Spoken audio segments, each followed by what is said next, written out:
तो hello friends, आज के इस लेक्चर में हम लाभ और हानि से रिलेटेड एक न्यूमेरिकल देखेंगे और हम समझेंगे कि लाभ क्या होता है, हानि क्या होती है और हानि प्रतिशत क्या होती है, लाभ प्रतिशत क्या होता है। तो चलो शुरू करते हैं। लाभ क्या होता है कि जैसे हम कोई वस्तु को मानी 500 रुपये में बेचते हैं और उससे कम पर ख़रीदते हैं, मतलब हमारा जो बेचने का मूल्य है वो ज़्यादा रुपये है और ख़रीदने का मूल्य जो कम रुपये है, तो हमें लाभ होता है उस वस्तु पर। ठीक है, अगर हम कोई वस्तु ज़्यादा रुपये में ख़रीद रहे हैं, कम रुपये में बेच रहे हैं, तो उस वस्तु पर हमें क्या होगा, हानि होगा। जब हानि होगा तो उस पर हानि प्रतिशत भी होगा, ये ध्यान रखना है आपको। तो उससे रिलेटेड कुछ फॉर्मूले हैं। क्या होता है कि लाभ इज इक्वल टू क्या होता है, विक्रय मूल्य माइनस क्रय मूल्य। यहाँ पे जो विक्रय मूल्य होता है वो मतलब जिस वस्तु को हम जितने रुपये में बेच रहे हैं, मतलब बेचने वाली चीज़ को अपन विक्रय मूल्य कहते हैं, और जो अपन जितने रुपये में खरीद रहे हैं उस वस्तु को वो हमारा क्रय मूल्य होता है।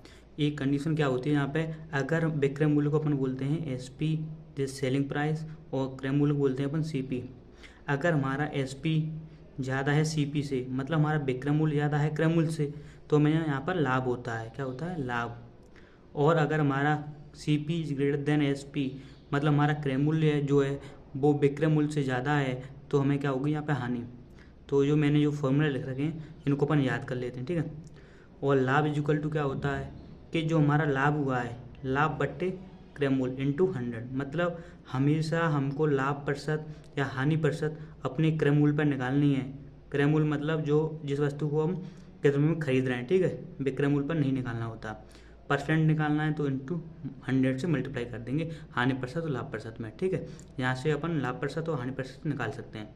तो इससे रिलेटेड एक क्वेश्चन है, चलो इसको देखते हैं क्या कहता है कि एक दुकानदार एक वस्तु को 500 रुपये में खरीदता है और उसे 400 रुपये में बेचता है, और उसे कितने रुपए की हानि हुई, साथ में हानि प्रतिशत भी ज्ञात कीजिए। यहाँ पे आप ध्यान से देखिएगा कि एक वस्तु को 500 रुपये में खरीदता है तो दिस इज सेलिंग प्राइस दे रखा है, सॉरी कॉस्टिंग प्राइस, सीपी दे रखा है कितना, 500 रुपये, और यहाँ पे 400 रुपये में बेचता है, दिस इज एसपी, तो 400 में बेचता है। यहाँ पे क्या है कि हमारा सीपी ज़्यादा हो गया एसपी से, तो हमें यहाँ पर हानि होगी। ठीक है, तो अपन ये भी पहचान सकते हैं कि हानि होगी या लाभ। तो ये इस क्वेश्चन में हानि होती है। ठीक है, अब क्वेश्चन को आगे सॉल्व करते हैं।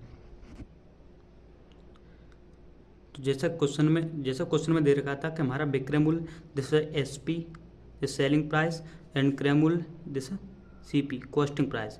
जो दे रखा है सेलिंग प्राइस अपना दे रखा है 400 रुपये, कॉस्टिंग प्राइस दे रखा है 500 रुपये। तो यहाँ पर अपना क्या है कि क्रय मूल्य जो है